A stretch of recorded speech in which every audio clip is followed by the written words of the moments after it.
Welcome po ulit dito sa ating kusina. Ngayon po ay magluluto tayo ng masarap na igado. Keep on watching! And guys, nagpainit na po ako ng cooking pan. Naglagay ako ng konting mantika. Tapos naglagay din po ako ng butter. Ayan, tapos ilalagay na natin yung sibuyas. Inuna ko pong nilagay ang sibuyas. Kasunod naman nito ay ilalagay na natin yung bawang. Ayan, maglalagay po tayo ng kamatis guys. Depende po sa inyo. Sa akin po kasi naglalagay din po ako ng kamatis. Ayan, optional lang po yan. Pero subukan nyo guys, masarap. Ito po yung ating pork. Pinagsama ko na po yung liver tsaka yung pork.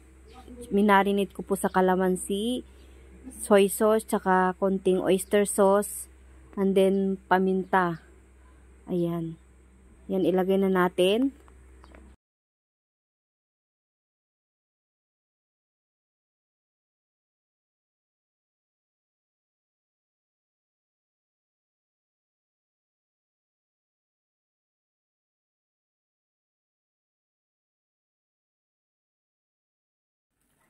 Maglalagay ako guys ng paminta.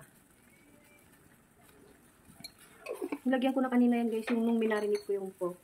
Kaya konti lagay natin ngayon. Tapos lagyan natin tubig. Pampalambot natin. Konti pa.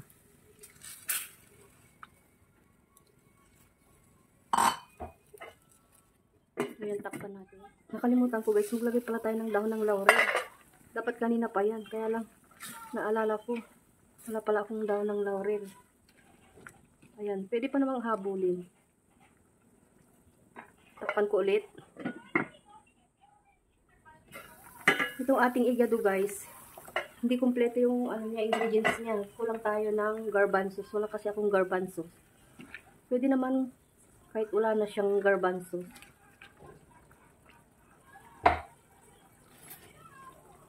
Lalagay tayo ng liver spread. Malit lang yung ginamit ko kasi meron na rin siyang liver. Kanina guys, yung pork at saka liver, pinagsama ko na rin sa marinade. Madali ang luto lang ito guys. Ngayon yung kasi graduation ng anak ko, nagluto lang ako ng panandaliang tanghalian. Kasi alauna yung niya, graduation niya. Ayan. Tapos ilalagay ko na rin itong ating patatas. Kaya nag-isip pa ako kung iba-vlog ko siya guys eh.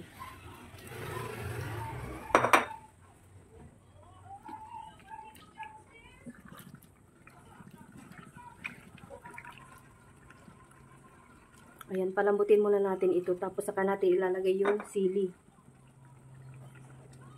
Mamaya na natin tikman. Check natin. So, ito na siya guys.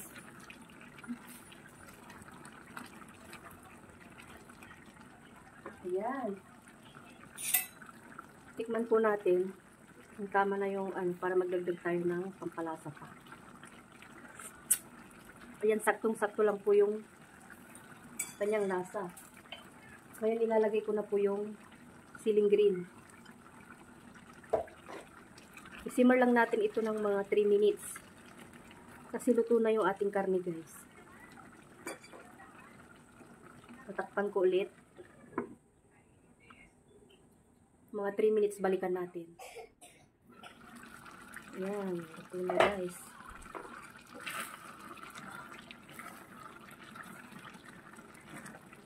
Ayan, sarap ng ulam natin today. Okay. Ayan po.